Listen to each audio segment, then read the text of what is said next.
Meus amores, os meus convidados de hoje seriam 3 galãs, né? Mais um deles.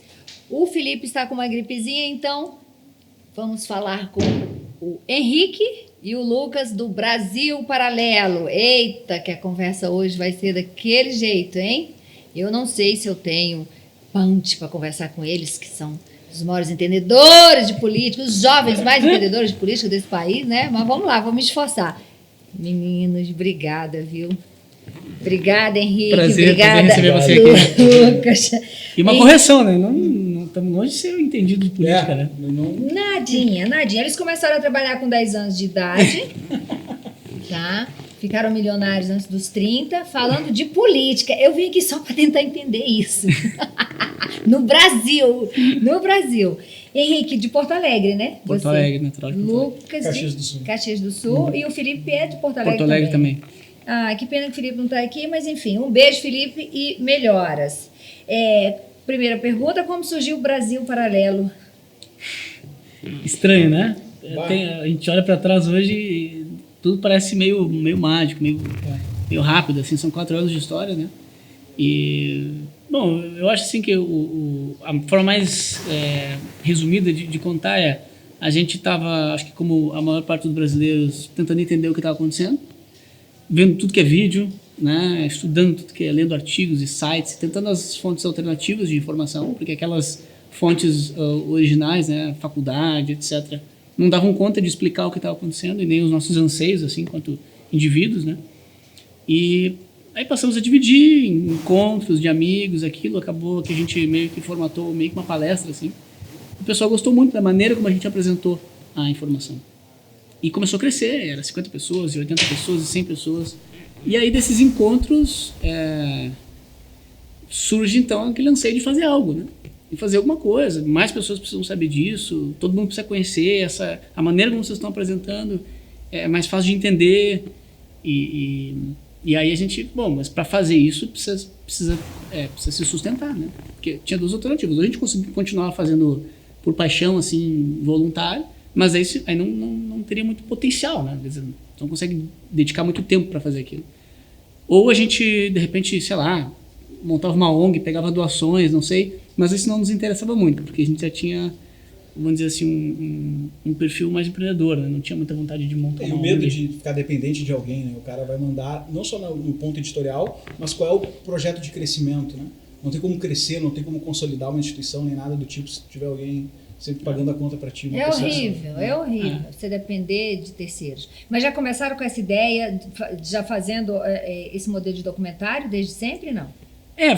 A gente, antes de modelo de documentário, a gente tinha certeza que a gente queria fazer um projeto com financiamento pulverizado, ou seja, precisamos encontrar algum meio de montar um business, uma empresa, tem que ser privado, capitalista, com um modelo super pulverizado, para a gente nunca depender de ninguém, porque a gente sabia que a gente ia falar de política, ia ser um negócio impactante e que a gente, enfim, precisava ter independência.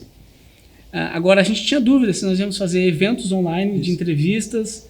O ponto principal, você até fez a brincadeira no início, os meninos mais entendidos de política e tal, e o Henrique falou, não somos. Por quê? Porque quando a gente começou, a gente sabia isso. Tinham formadores de opinião na internet, muito melhores que aqueles que a gente via na mídia tradicional, e na verdade a gente se entendia como marqueteiro. Vamos embalar esses caras melhor do que eles estão se embalando, né? Então vamos tentar dar uma qualidade de vídeo, vamos tentar fazer uma coisa legal e tal. Não tinha ideia de documentário lá no comecinho, mas o primeiro lançamento nosso já foi um documentário. Porque no caminho a gente começou a falar, cara, a gente tem que usar aquela estrutura da palestra que estava dando certo para encaixar tudo isso que essas pessoas estão falando num só vídeo. A gente nem chamava de documentário. Quando ficou pronto, a gente olhou e falou, a gente fez um documentário. Não sabia fazer vídeo. Fazendo, mas... A gente não sabia fazer vídeo, a gente cogitou contratar uma agência de vídeos e tal. E aí, enfim, as coisas não davam certo e tal, era muito diferente da nossa dinâmica. E aí acabou que o Felipe foi para um quartinho lá, tentou fazer um projeto, nos apresentou o protótipo, falou, não, ficou muito bom, vamos para cima. E aí a gente deu voz ao Brasil Paralelo, em dezembro de 2016. Foi uma coisa rápida, graças a Deus. E a formação sempre vocês 3? Não, nós tínhamos outros 2 sócios no começo, que não estão mais conosco, mas que era o Thiago e o Rodolfo. E o Leandro, que também sempre foi mentor nosso, conselheiro e tudo mais, sempre esteve presente desde a fundação já também. Então, isso aqui se banca com os assinantes do Brasil 100%, Paralelo? 100%. Sério? 100%. 100%. A gente até insiste bastante nas propagandas, né? Porque esse mundo de cinema brasileiro, produção de documentário, produção artística, é recheado de dinheiro público. Eu quase não conheço exceção. Se é que conheço, né? Tirando produtores independentes e tal. Então a gente sempre faz muita questão de dizer que esses documentários, esses filmes e tudo mais são financiados pelos membros assinantes da Brasil Paralelo. Esse é um princípio nosso, né? Não pegar dinheiro e quando não é lei de incentivo, etc., ainda tem empréstimos subsidiados de bancos estatais ou publicidade paga pelo Estado e tal. Sempre, a gente, desde o início, percebendo que essa era uma questão importante para o nosso projeto, e sempre teve muito idealismo, né? No que a gente fez. A gente está falando aqui a parte do business, mas sempre foi muita paixão, muito idealismo. Claro. A gente falou assim, nós não vamos nunca receber dinheiro público. A gente até se questionou, mas será que tá certo? Será que um dia nós não vamos querer? Não, então nós não vamos já proibir desde já, nos autoproibir de fazer isso. Então a gente não tem zero possibilidade de ter qualquer, inclusive já recebemos ofertas normais, tudo dentro da lei, tudo assim, De mas patrocínio. de prestar algum serviço, vender vídeos e aulas para algum produtos, ministério, serviço para o Estado e tal, e a gente... ou empréstimos de banco do Estado oferecendo empréstimo que 3 anos de carência, não sei o que, a gente nunca teve isso. Também nunca tivemos assim nenhum grande investidor, nenhum fundo, nem nada. 100% do crescimento da empresa foi com as assinaturas dos Mas membros. é um trabalho árduo que vocês fazem para chamar a gente para assinar? Nossa. É bastante. Eu acho que é que está meu problema. Nesse sentido, eu não tenho, por exemplo, eu tenho um e-commerce que ele não vende nada. Porque os meninos falam que eu tenho que ficar anunciando, eu acho um saco. Eu odeio pedir para seguir. Então, mas vamos até falar aqui um segredo pro pessoal, né? A gente também não gosta. Quem está assistindo já deve ter visto algum anúncio da Brasil Paralelo. Alguma propaganda, alguma coisa assim. Não é que a gente goste de fazer aquilo. A gente até... O Felipe, que aparece na maioria das vezes, ele tá sempre reclamando. Tá sempre né? reclamando de ter que gravar os vídeos. Os anúncios, mas se não fizer... Não vende. Não vende. E eu vou te dizer, a gente tem que ter esse marketing agressivo na internet. É muita coisa chamando a tua atenção. Muita oferta é demais. A gente perguntou para os membros, fizemos uma pesquisa, um grupo focal com membros esse ano, aqui em São Paulo, aqui nessa sede aqui. Reunimos 2 turmas, né? E uma das perguntas era: quando que você tomou a decisão de ser membro? A gente queria entender, né? Como é que é esse processo que o cara decide virar assinante? E aí, nos 2 grupos, as pessoas falaram uma coisa que nos surpreendeu muito, que é: obrigado pelas propagandas de vocês e pelas aquelas promoções agressivas e tá acabando o tempo, não sei o quê. Obrigado, porque daí eu tomei vergonha na cara e virei assinante. A maior parte levantou que nessas propagandas um pouco agressivas que a gente faz, foi quando o cara falou, não, então vou entrar. Então, funciona, né? Aquela coisa. A gente achando que tava ali, estamos rompendo. E tem uma coisa também que pesa pra gente, que é a gente vê todas, né? A gente sabe todas as propagandas que estão no ar. Quem tá em casa não vê todas, vê uma ou outra. Então a gente fala, caramba, a gente não para de fazer propaganda. Mas funciona. A gente tem um marketing um pouco agressivo. Né?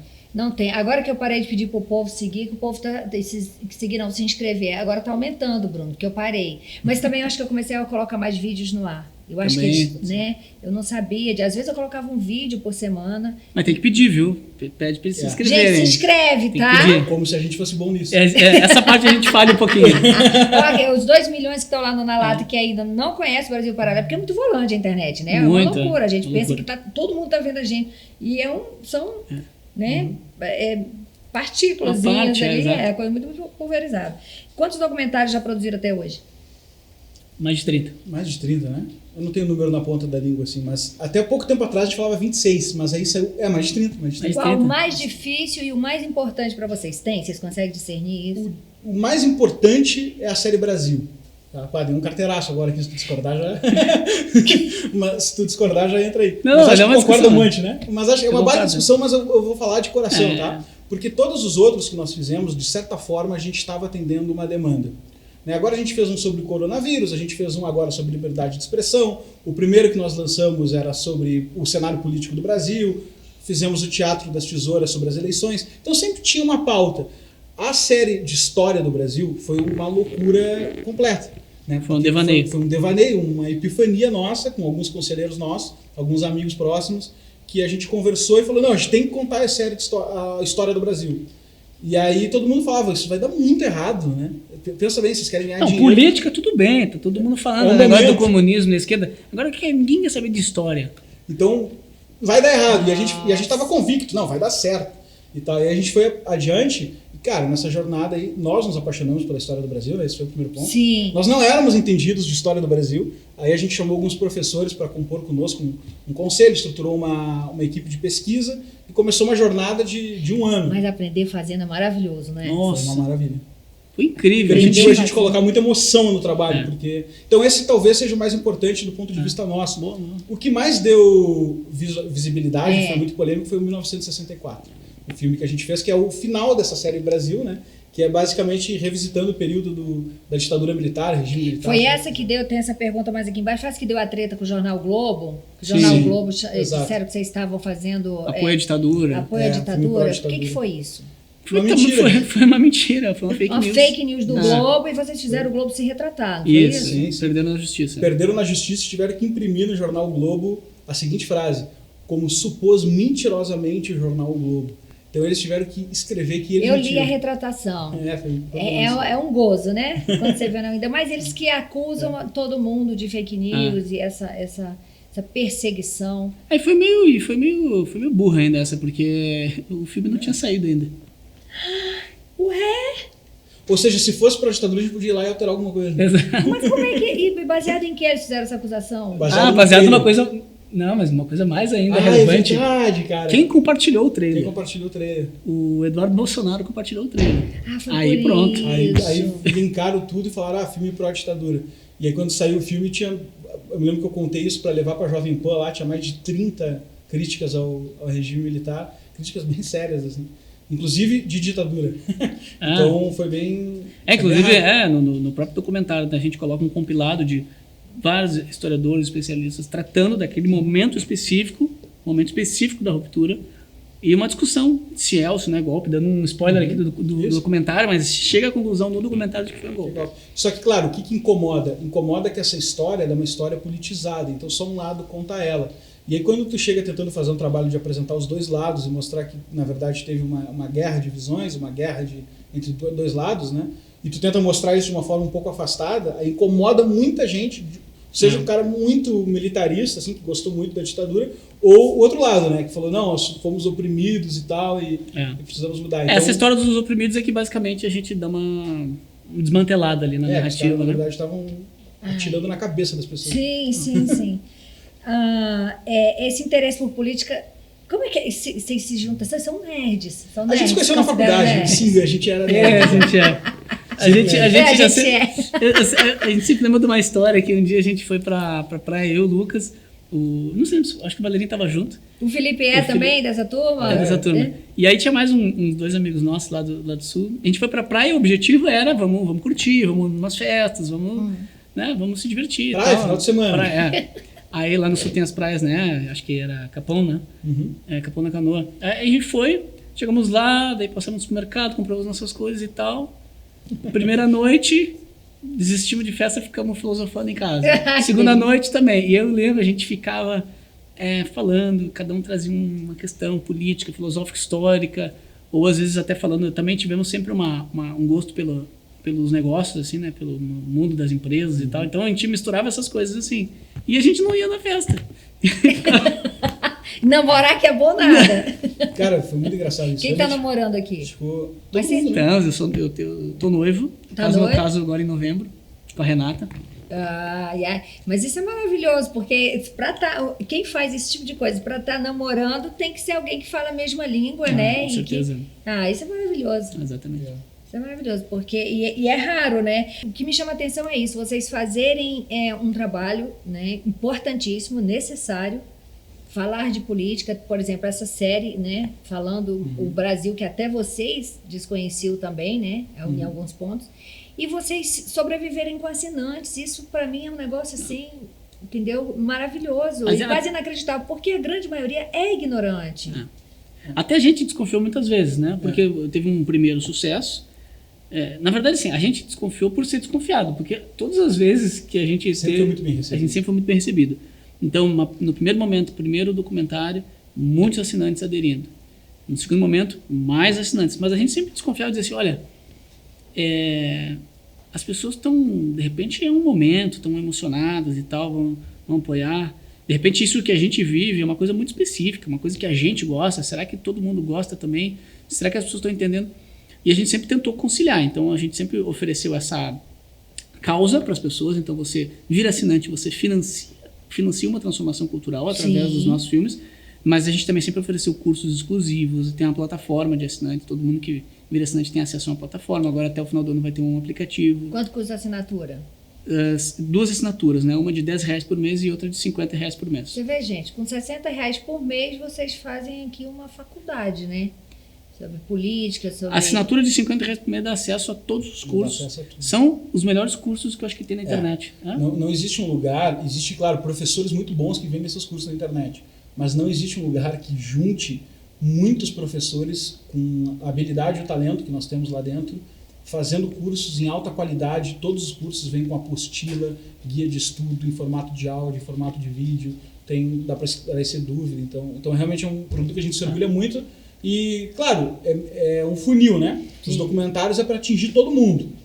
Aí a membresia é para todo mundo que quer financiar. E dentro dessa membresia existem aqueles que querem se aperfeiçoar intelectualmente, né? Querem estar mais por dentro das coisas. E é uma boa quantidade, né? É um número que nos surpreende sempre, na verdade. Tem aqueles assinantes que entram, saem, vocês percebem isso, vocês fazem um movimento para trazer de volta? Como é que tem um termo no mercado das empresas de assinatura e tal, que é o churn, né? O churn é a taxa de assinantes que desistem, né? Que deixam de renovar, né? A nossa taxa é bem abaixo do mercado. As pessoas ficam muito com a gente. Sempre tem aqueles que saem, mas é bem abaixo do de mercado. E a adesão de novos está muito grande. Então, nós já estamos chegando na casa dos 100 mil e a gente imagina que vai dobrar isso, né, em breve, nos próximos meses. Então, porque está muito rápido. Realmente, as pessoas querem mudar o Brasil. As pessoas já entenderam que é através do conhecimento da cultura e elas também querem fazer parte de um grupo onde elas aprendem, estudam, discutem. Tem os grupos depois que você vira membro, você participa dos grupos todos. Está muito rápido, assim. Não, e isso é maravilhoso. Ter a política como...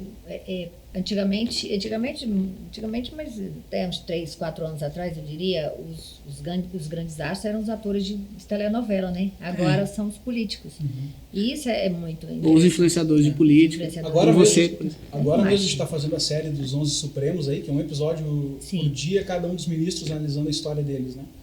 E a gente se impressiona, porque no final das contas a população sabe o nome de todos os ministros. Talvez se eu perguntar assim, o cara não sabe elencar os 11. Mas se tu vai falando, eles sabem quem é os 11. Sabe quem são os ministros, discute veto do presidente no Congresso. Tipo, é a nova novela, né? É, nova novela. Eu aprendo muito com comentários. Você viu, eu fiz essa semana o ministro Tarcísio, da infraestrutura.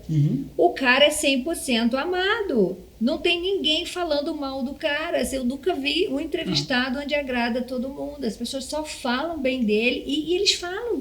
Eles estão muito por dentro. Sabem o que ele fez, sabe? Exatamente. Não, os nossos membros dão banho, às vezes. Mandam mensagem, às vezes vocês viram tal coisa. A gente aprende com eles, né? Mas eu acho que a gente está aprendendo um negócio legal e foi muito feliz da nossa parte ter bons conselhos no começo e começar de uma forma já capitalista, descentralizada, que é o seguinte, né? Trazer responsabilidade para si. É um discurso batido, mas quando a gente olha a história do Brasil Paralelo, a gente teve a oportunidade de concretizar isso na prática, né? Não ficar só no mundo das ideias e tal, que é, se tu quer qualquer coisa que tu quer na tua vida, tu não fica esperando alguém te dar. Tu realmente tem que ir atrás, né? Tem que ir atrás. Então, se tu quer melhorar a cultura do país, se tu quer melhorar a política do país, se tu quer melhorar o futuro do país, ser membro da Brasil Paralelo ou de outras iniciativas, só para não fazer causa própria aqui, é uma forma de puxar isso para si, né? R$10 que tu bota lá no cartão de crédito e fala, não, vê os documentários de vez em quando, né? Sempre que sai documentário o cara assiste, tá por dentro da questão, vai consumindo conteúdo na internet com outros influenciadores, ajuda essas pessoas e aí tu começa a criar um ecossistema independente. Não precisa fazer favor para um, para outro, entende? Então acho que isso, na verdade, a gente acha estranho, porque o Brasil é muito estatal, mas só acho que tá dando certo porque esse é o jeito que dá certo, o outro jeito dá errado. Entrou uma menina na minha rede e falou assim, não quero saber dessa entrevista não, política tô fora. Aí eu falei, não tem problema, se um dia eu entrevistar um BBB eu te chamo para assistir. Quando eu fui olhar, tinha 500 mil comentários embaixo da tipo, ela estava sendo massacrada porque as pessoas acharam péssimo o que ela falou e que ela tem sim que se interessar por política. E eu achei isso muito legal, porque eu vejo essa fome, né, esse desejo, essa sede de cultura que as pessoas estão tendo, porque eu acho que a grande mazela do nosso país é a educação. Com certeza. Entendeu? Não adianta você querer construir a casa pelo telhado, porque tem que vir de baixo, não tem jeito, tem que ser educação. E eu vejo isso agora com essa associação aí, Mães do Brasil, as mães com sede de entender, de ajudar os filhos, a proteger os filhos, porque às vezes estão expondo os filhos, nem tem essa consciência de que estão fazendo, né? Então, ter essa busca, eu criei as redes, a gente criou as redes numa noite, no dia seguinte tinha 15 mil mães seguindo, sabe? É expressivo o número. E elas já têm um conhecimento, né? Não são também... Não, como é que é isso? Elas já estão... Não, muitas estão assim, querendo tirar os filhos do canal do Felipe Neto ou de outros canais, entendeu? E não sabia como fazer. E muitas, assim, abriu o olho de muita gente em relação ao conteúdo dele, né? Um pouco do irmão também. Eu não pego muito no pé do irmão, porque eu acho que o irmão é um produto dele, na verdade, entendeu? Então eu pego muito no pé dele, porque ele é uma pessoa que dança conforme a música, né? A grosso modo falando merda na água, sabe? Pra onde a água leva, ele é muito dessa coisa. Por exemplo, se você pegar vídeos dele, ele falando mal do PT, falando mal da imprensa, falando mal de... Não tem, assim, um ano. E agora ele já mudou. Ele era Bolsonaro, pra vocês terem, né? Ele falou que preferia votar no Bolsonaro do que no PT, que era muito louco quem ainda pudesse ter essa dúvida. E hoje as coisas que ele fala a respeito do presidente é um negócio assim de...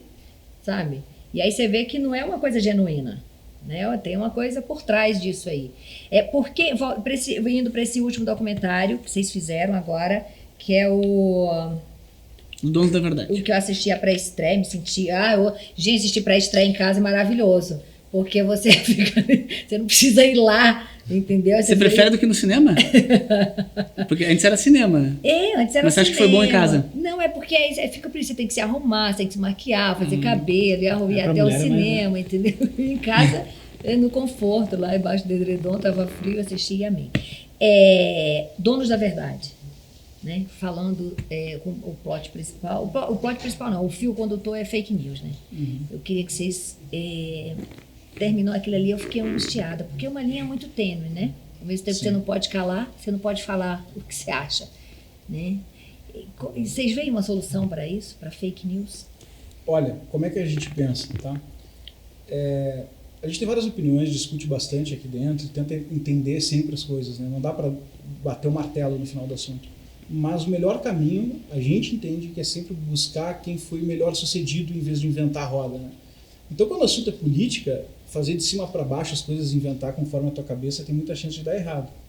E aí a gente tenta olhar, quem é que saiu melhor nisso? Os Estados Unidos saiu muito bem. Não é um caso perfeito, tem vários problemas de um lado e de outro, tem vários problemas de coibir liberdade de expressão e também tem vários problemas da liberdade de expressão, às vezes dá um atrito na sociedade.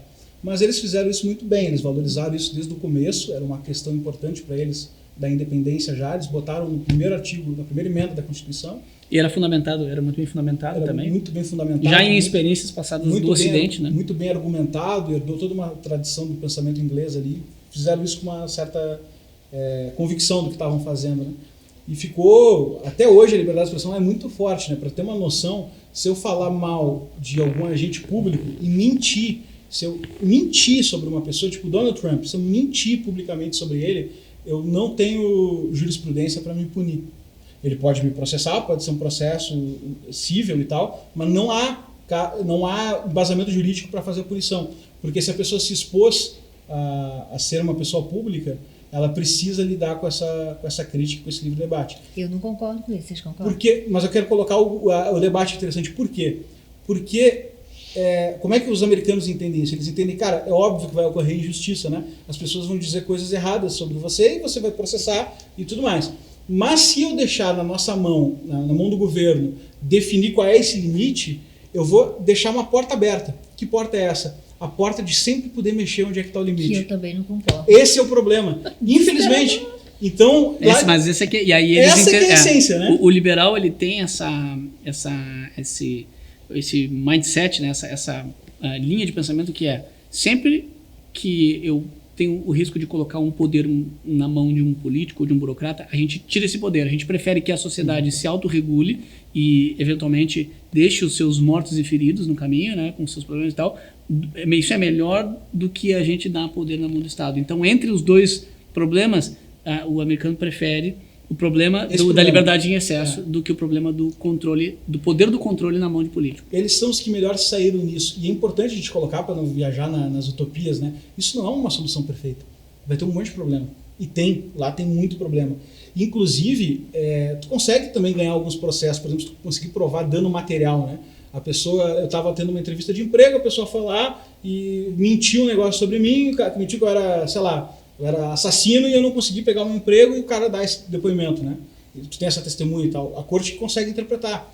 Mas é muito sutil, é muito delicado e não é uma solução perfeita. Mas é o jeito que eles interpretaram. Mesmo no Brasil, pelo que a gente tem observado, né, e o documentário traz um pouco, mesmo no Brasil, que é um pouco mais restritivo que os Estados Unidos, ainda assim, se seguisse exatamente como está na Constituição brasileira, não haveriam alguns problemas que estão acontecendo. Então, tem uns problemas de interpretação, de abuso, de excessos, etc. Está lá no documentário. Qual foi a conclusão que vocês tiraram? Porque eu fiquei angustiada. Mas eu acho que no final do Donos da Verdade, eu fiquei angustiada. Por que vocês colocaram o Felipe Neto? Porque vocês acham que ele é metido a ser dono da verdade? Sim.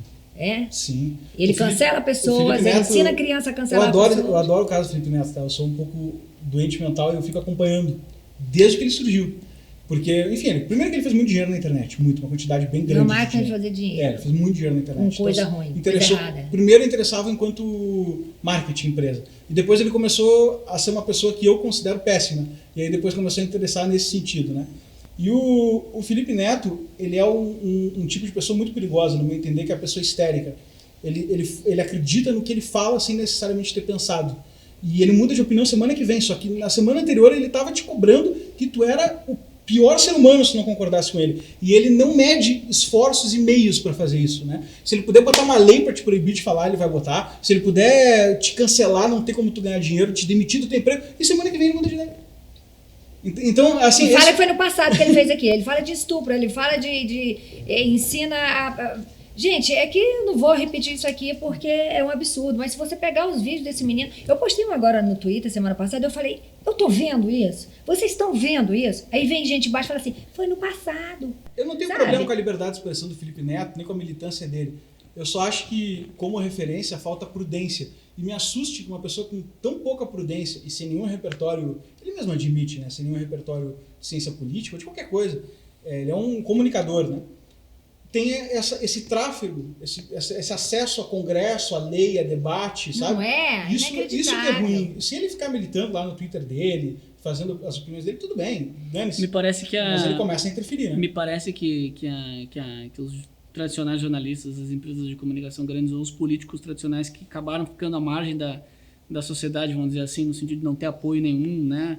De pessoas na internet, etc., parece que ficaram meio órfãos, assim, de ter uma exposição, de ter algum medalhão defendendo, e aí... Medalhão de criança? E aí pegaram o Felipe Neto e falaram, opa, uma oportunidade aqui da gente ter uma relevância. Mas tem que ser muito burro para acreditar que ele... A mídia falava mal dele. De vocês. A mídia a vida inteira falou mal dele. E ele da mídia. Quando ele fez esse giro à esquerda, o que eles entenderam? Passaram a ser o queridinho. Temos uma oportunidade, ele é o novo porta-voz. Porta-voz de criança, gente, porque não tem adulto seguindo. Mas eu adoro que isso aconteça. Mas eu adoro que isso porque isso aí é dar tiro na cabeça, nem é no uma pé. Coisa que a gente observou também na produção do documentário é que muitas vezes a gente vê uma notícia assim e não acredita, né? Por exemplo, que o próprio Felipe Neto, né, acusou, e alguns ministros do STF acusaram de existir redes de articulação e financiamento de grupos de WhatsApp, etc., e financiamento de fake news e tal. A gente acha que é meio que um discurso só para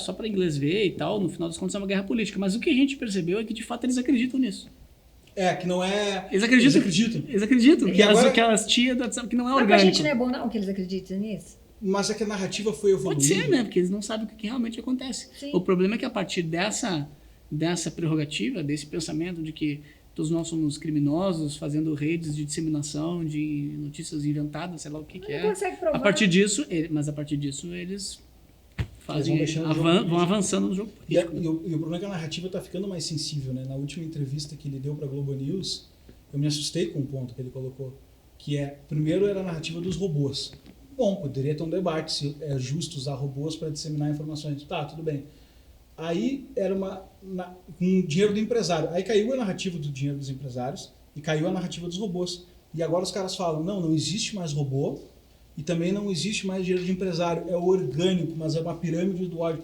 Mas só Você porque... vê, É orgânico, mas é uma pirâmide, quer dizer. Qual é o problema? É O o que povo que tá se acontecendo? mobilizando, é o povo se mobilizando por um ideal, mas isso é crime, porque é exatamente, um mandando mensagem pro é outro. porque não concorda com eles. Não pode se comunicar. Nós temos uma rede aqui porque eu retuito o que tu Não tuita. é. Isso é crime. Exatamente. Para finalizar a pergunta do Donos da Verdade, a conclusão que vocês tiraram daquilo tudo. Vamos porque- lá. Acho que não tem problema a gente admitir um ponto de desconhecimento e outro ponto que são os limites. O que eu quero dizer? A gente pode debater à vontade como é que funciona o crime de calúnia. Imputou um crime em alguém, como é que a gente resolve esse problema? Isso é um problema real da sociedade. Qual o dano que causou a pessoa? Não é uma fórmula pronta que tu aplica um negócio e resolve o problema na sociedade. Não vai resolver. As pessoas mentem desde sempre, continuarão mentindo e a gente vai ter que continuar aprendendo a lidar com esse problema, né? E a tecnologia talvez adicione pimenta nesse assunto. Tem que pensar, tem que discutir. Beleza. O problema, e aí onde está o limite claríssimo, pode ser mais aqui ou mais ali nessa questão da calúnia, da Tem que ter um difamação e tal. limite. Mas o limite impossível de passar é tu entregar para o Estado ou para uma parceria coestatal, como as agências verificadoras, o poder de dizer o que é verdade, o que é mentira, o que é ódio, o que é amor. Isso é loucura completa. Isso é totalitarismo. Onde teve isso aí, Onde teve isso aí é mau exemplo, entendeu? deu problema grave. Onde teve isso aí, ninguém passa as férias. Então, sabe, isso é ridículo, essa discussão, tá? Essa discussão a gente tem bastante embasamento histórico para eliminar ela. Mas continuar conversando a respeito dos danos individuais, da calúnia, da difamação, da injúria, sem problema. Né? A própria Constituição brasileira, esses itens que estão ali da calúnia, difamação, etc., são itens que tu percebe, independente de concordar ou discordar, tem um penso ali, tem uma discussão, Claro. tem uma abstração, um pensamento ali que considera a natureza humana, as falhas, os danos que podem ser causados. Então, essa discussão. Agora, você pegar e dizer o seguinte, não, aqui está a Antônia, ela tem uma agência de checagem e ela vai fazer a verificação aí do que é falso, o que é E é mais do que verdadeiro. é falso, o que é verdadeiro. É o que é discurso de ódio. O que é discurso de ódio? Entende? Olha o nível de sutileza nisso. Detalhe, tá? Em geral, para a maioria dessas agências, essa nossa conversa aqui é um discurso de ódio. É um discurso de ódio. Sim. É um discurso de ódio. É sério. Gente. Infelizmente, Então, é isso não verdade. podemos. Isso nós temos que lutar enquanto sociedade, nós temos que E lutar tem uma contra, coisa- e tem porque uma- se não lutar contra, a e gente tem vai um último definhar. ponto. Vamos sucumbir. Tem um último ponto que eu não gostaria de deixar de adicionar para todo mundo que está em casa, né? Às vezes a pessoa está em casa e está pensando assim, ó, pô, cara, mas eu tenho um amigo lá que é negro e sofreu racismo, eu sou gay aqui, eu já vivi situações muito ruins, ou eu não gostei, uma vez mentiram contra mim, tal. Tudo bem, eu só quero deixar claro uma mensagem. O Brasil já tem lei. Injúria, difamação, calúnia, racismo, homofobia, violência física, violência simbólica. Então, assim, não é como se nós não tivéssemos aparato legal para isso, né? Se a gente não resolve alguma dessas coisas perante a lei, é porque o Brasil é uma bagunça, né? 5% dos crimes vão presos. Mas o ponto não sou estranho a gente querer criar novas leis de controle de opinião, tendo esse arcabouço todo já. Mais do que leis, criar Instrumentos, poderes, instituições, cargos e agências. Cara, no final das contas, é que também tem uma ilusão, né? A gente uma hora discute o Congresso pensando nas pessoas que estão lá e outra hora a gente discute as leis do país. Quando essas pessoas se derem conta que é o Alexandre Frota e o Rodrigo Maia lá decidindo se tu mentiu ou não, aí eu acho que ninguém é a favor. Quando a pessoa se der conta disso, eu acho que ela não é a favor. É inacreditável. Agora, a grosso modo falando, eu gosto muito de falar desse jeito que leva a compreensão da maioria, entendeu, meninos?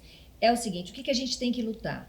A gente tem que lutar para nas próximas eleições a gente ter mais conservadores. Eu não estou falando de extremistas, não estou falando de radicalismo, eu estou falando de conservadores, para que a gente consiga, porque depois eu vou perguntar para vocês se vocês acham que isso é um sonho, pode ser utopia. Eu achar que num futuro muito próximo a gente possa mudar a nossa Constituição, que ela é toda falha, que ela é aberta, brechas para o inimigo entrar a todo segundo, secar isso aí, porque o meu sonho é que tenha pena de morte nesse país. Mas aí é um assunto muito complexo, porque aí pode haver injustiça. A gente sofre injustiça diariamente, entendeu? Tem que, para chegar nessa conclusão, por exemplo, um cara que estupra criança, tem discussão para isso? Não, vai botar na cadeia, ele vai tomar banho de sol. Eu tô aqui, ó, tô tremendo de frio, gente, porque eu não entendeu. Aqui tá frio, hoje eu não vou ter tempo de tomar banho de sol, eu não almocei ainda, que horas são, meninos? 15 e pouco, duvido que o presidiário dessa hora não já tenha almoçado. Então é café da manhã, banho de sol, almoço, janta, quem paga? Quem paga, meninos? Nós todos. Nós todos. Então é cadeira elétrica para estuprador e para uma série de gente que tá lá, que fez o mal e que vai, e você bota na rua, entendeu? Dá uma chance, um mês depois tá lá matando, assaltando, estuprando, fazendo de... Ah, é radical. Não, não é, gente. Se tem lá fora, por que que não pode ter? Por isso que isso aqui... Você vê, essa coisa de você ir ali como é que é? É audiência de custódia. O cara mata uma pessoa aqui, ele atravessa a rua, tem uma audiência de custódia, ele sai, que eu já vi vídeo disso. O cara vai comer no McDonald's depois da audiência de custódia. Não, audiência de custódia é um negócio... O que é comunista, isso? Que sabe? país é esse? Então, para a gente conseguir mexer nessa Constituição, tem que tirar a esquerdalhada do poder. Eu estou falando besteira, meninos? Vocês que são mais politizados, que são mais educados e mais estudados do que eu. A gente né, nem talvez não seja tão politizado assim, no sentido de estar por dentro de tudo e tal. Acho que cada documentário que a gente faz, a gente se inteira de uma parte do conhecimento ali, né?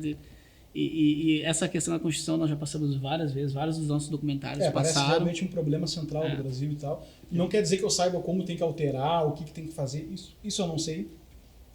Isso eu não sei, mas demonstra-se é um problema. demonstra-se realmente um problema estrutural e inclusive uma barreira para todos os nossos avanços enquanto nação. Realmente parece ser, pelo pouco que a gente pôde pesquisar e até comparar, por exemplo, a nossa com a americana, você vê uma discrepância imensa e quando você entende que ali, naquele papel, é que está toda a regra do jogo, aí você percebe, eu acho que faz sentido você estar falando sim. E alguns documentários nossos abordam isso, mas acho que no futuro a gente pretende entrar mais a fundo nesse tema, na discussão, com certeza. E parar de perder tempo, por exemplo, o governo agora está batendo uma tecla, acho que até que o Edu está mexendo nisso também, o Eduardo Bolsonaro, castração química. Castração química, gente, primeiro é que você acha que o estuprador vai lá se candidatar para fazer esse tratamento da castração química, vai lá para tomar injeçãozinha, entendeu? E a castração química, ele fica broxa, mas ele continua sendo um abusador. Então é isso que as pessoas precisam entender. É perda de tempo a castração química. A questão das punições, acho que é outro tema também, de novo. Não é que a gente queira que seja isentão nem nada, não é isso. É que a gente, sempre que vai estudar um tema, a gente já meio que se acostumou. A gente percebe que muitas das coisas que a gente já imaginava se confirmam, mas sempre tem algumas que a gente, é cheio de nuances. Tem um ponto aqui. Eu acho que tem que parar. A honestidade intelectual é essa, tem que entrar. Agora, de fato, sim, a gente já percebeu também no que a gente já estudou por aí. Tem muita impunidade. A questão da impunidade, com certeza, ela está diretamente relacionada ao aumento da criminalidade.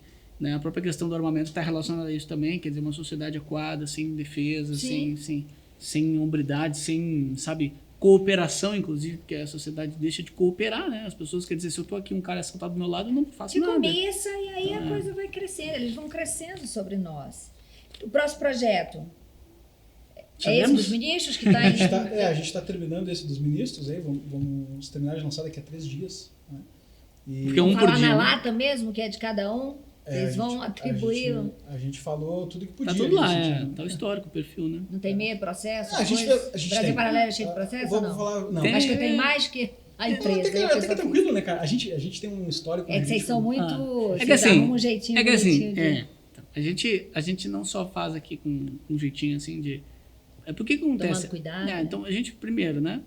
A gente tenta colocar o sarrafo lá em cima, intelectual, jornalístico e audiovisual. Então, quer dizer, não é uma discussão, não estamos aqui falando um monte de coisa de opinião nossa vomitando, e tal. Não, vomitando, não. É um troço profissional. Segundo, passa pelo jurídico. Todos os roteiros.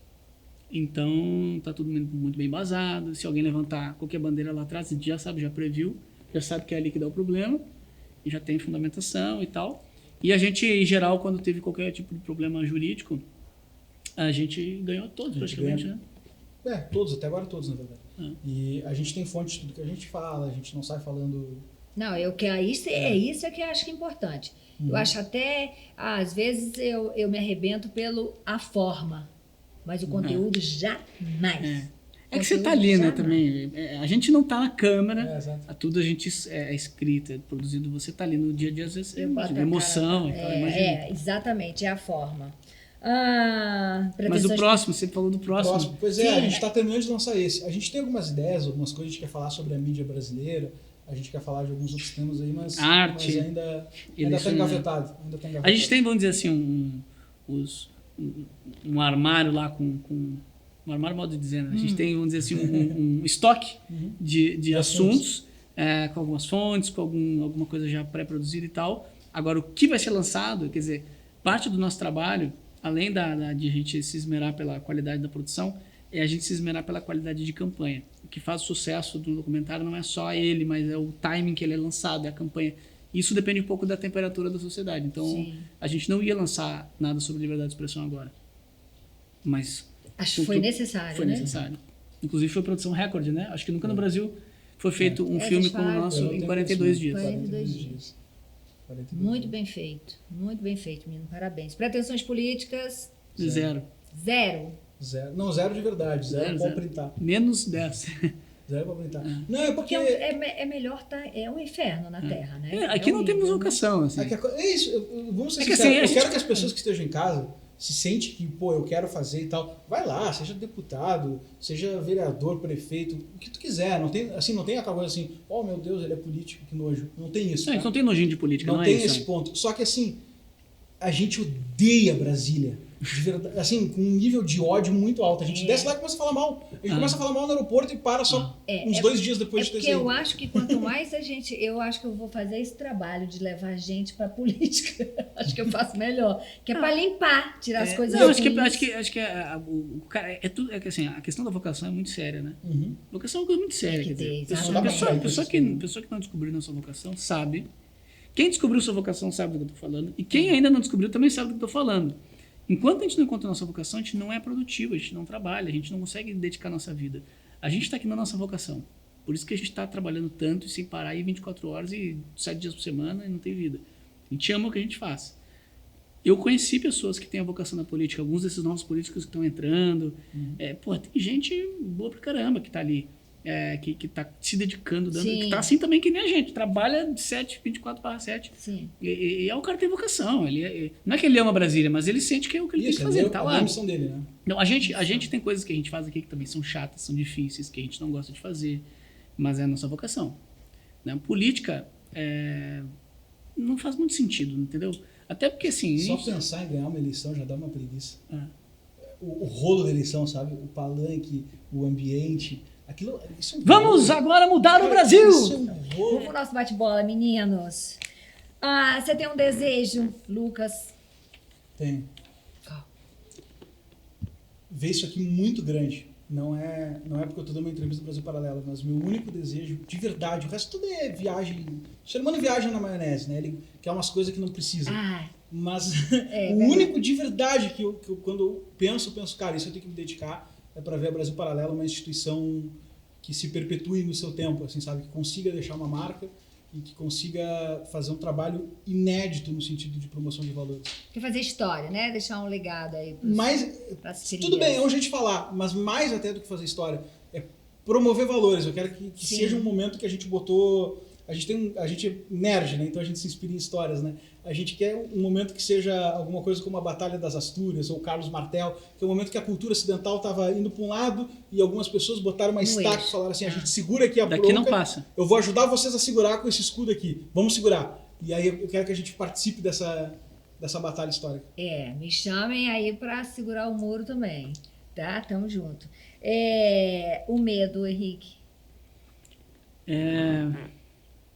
Eu acho que o medo é da injustiça, né? O medo é que a gente, digamos assim, se a gente falhar por incompetência, por falta de capacidade, ok. Agora a vida. justiça, né? Agora, por uma injustiça, uma censura, uma ditadura, uma tirania assim que a gente possa sofrer isso, esse é o grande medo, né? O medo de o mal ser aquele pesadelo mesmo. Acho que esse é o medo, porque pelo que a gente vê dos nossos membros, a relação que a gente tem com eles, é uma coisa realmente as pessoas querem, elas estão com a gente, Mas não vão sair. É uma coisa linda. E é verdadeiro, é alinhamento, genuíno, não tem genuíno. manipulação de nenhum lado, ninguém quer nada de ninguém, a gente não quer nada além disso, eles não querem nada da gente, Agora, o medo é esse, o medo é da injustiça. Não, mas a gente não vai deixar porque o povo tá abrindo o olho, né? O povo tá abrindo o olho. Acabou a hegemonia da ignorância, né? Eu acho, e aquela coisa do controle, a TV que tinha o controle não tem mais, o partido que tinha o controle não tem mais. Então é muito bonito da gente, né? O que a gente está vivendo, essa transformação, eu acho que é muito bonito. E eu acho que em 2022 eu quero voltar aqui e a gente fala, Antônio, olha o quanto que a gente já cresceu em todos os sentidos, né? É isso que eu também espero. Se Deus quiser. Nem fudendo, Lucas. Nem fudendo, ô Felipe. Nem fudendo, eu queria passar por essa gripezinha, né, Felipe? Nem fudendo, Lucas. Não saio deputado nem nada do tipo. Nada. Nada, esquece. Eu vou aqui só contando a história de vocês. Na lata, Henrique. Manda um na lata aí pra sua galera. Pra minha galera. O nerd nessas horas fica Dá uma lacração, acho que é uma lacração. Assim. Não, na lata é um conselho, é um pedido, ou sei lá, um agradecimento. Na lata acho que não sei se isso é bem na lata, tá? Mas acho que nunca se vitimize. Maravilhoso. Não se vitimiza por nada, cara. Tu pode ser o mais fudido nesse momento, em todos os aspectos. Não te vitimiza, porque se tu te vitimizar, tu vai mais pra baixo ainda. Não é fácil fazer o que a gente tá fazendo aqui. Tenho certeza que não é fácil pra você também. Você tá doido. Não se vitimize. Acho que esse é o... Não sei se é um na lata, é isso? É um na lata. Pode ser? Maravilhoso. E o meu sonho, para finalizar, é que as pessoas parem de ter raiva de quem consegue as coisas, né? Porque ser bem Que sucedido... tá muito parecido com o vitimismo, né? Com o vitimismo. É total vitimismo. Ser bem sucedido nesse país é uma afronta e tem que verdade. parar. A gente não é vilão porque a gente está conseguindo as nossas coisas, né? Tem que ser fonte de inspiração, sabe? É uma coisa que eu sofro muito quando eu vejo as pessoas, ou então quando alguém entra na minha rede e fala, meu sonho é ter esse brinco. Levanta daí, porra. Vai trabalhar. Você vai ter o brinco, sabe? É um exemplo, assim. Eu queria ter essa bolsa, mas é caro. Eu queria ter esse brinco, esse sapato, mas esse cabelo. Mas... Gente! Acontece muito, né? Direto. Que coisa, né? Sabe? Eu acho... e aí eu sinto falta das pessoas que falam assim, caramba, você veio do sertão do Piauí, você bebia água barrenta e agora você mora aí nessa casa, que legal. Você entende? E é meritocracia, que é o que vocês citaram outro dia em algum trabalho de vocês. Tá na nossa parede até, um dos nossos valores. Tem que acreditar na meritocracia, tem que acreditar que dá pra fazer diferente. Sim. Você tem que... A inveja é uma tentação. Né? A gente tem a tendência, todos nós temos aqui, e mesmo que a gente esteja aqui falando pra você não sentir inveja dos outros, a gente em algum momento sente, natural. Mas você tem que fazer um exercício interior para ficar feliz com... Se você não consegue ficar feliz com o sucesso do outro, tudo bem, é normal, você é humano, você... Né? Mas busca o seu, mas então, você falha. vai em cima daquele sucesso e fala, você conseguiu, eu também vou. Então pronto. Transforma nessa indignação. Nem que seja em competitividade, só não deseje o mal da André. Exatamente. E saiba que é errado. Quer dizer, eu cometi um erro, estou errando. Sim. Não acha que é certo sentir raiva porque o outro tem sucesso. Exatamente. Gente, olha esse bate-papo delicioso com os meninos do Brasil Paralelo, que vão continuar aqui fazendo história para vocês. R$50, vocês fazem aqui um Enem mensal. R$50 ou de R$10 por mês, né? Tá mais ressabiado, não sei. De tá casa. por mês, Vocês vão aprender de casa sem precisar sair correndo os portões. Não, tem que fazer Enem, gente. Tô brincando, tá? Mas é que aqui, depois vão perguntar quanto você tá ganhando no Brasil Paralelo? E ó, se inscreva Na Lata se inscreva aqui no Brasil, que a gente sempre, né? Sempre tem um que não sabe da existência do outro e a gente se soma aqui. Beijo no coração de vocês. Tchau, Obrigada, pessoal. Foi um prazer. Meninos? Obrigado. Sucesso cada vez mais.